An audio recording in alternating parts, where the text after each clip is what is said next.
Je vais parler de la futurisation.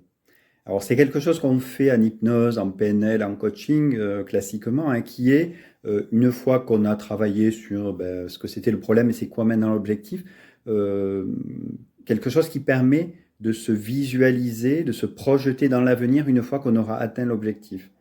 Ça permet classiquement d'ancrer en soi et la volonté, et puis de trouver d'autres ressources, hein, de créer une motivation supplémentaire pour atteindre cet objectif qu'on s'est fixé.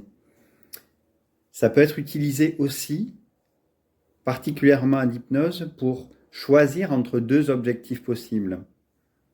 Et ce qu'il y a de super intéressant en hypnose, et je fais cette vidéo en fait parce que je l'ai moi-même vécu là au cours d'une formation que j'ai faite.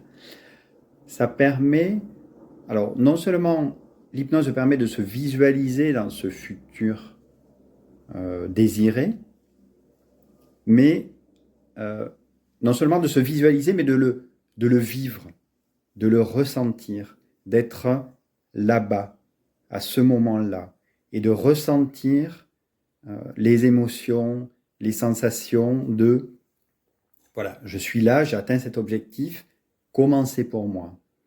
Et c'est vraiment un truc puissant, donc dans l'état d'hypnose, de pouvoir ressentir quelque chose qui est projeté dans le futur.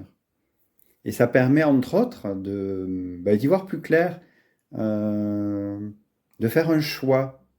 Alors, bien sûr, c'est pas autoprédictif, hein, c'est pas, ça n'est jamais que une projection de moi ici et maintenant, dans le futur. Mais ça permet de faire des choix et de se voir non plus avec la tête, le cerveau, avec des critères de choix, des trucs bien construits, mais ça permet de se projeter complètement et de ressentir. Et voilà, si c'est OK, si c'est pas OK.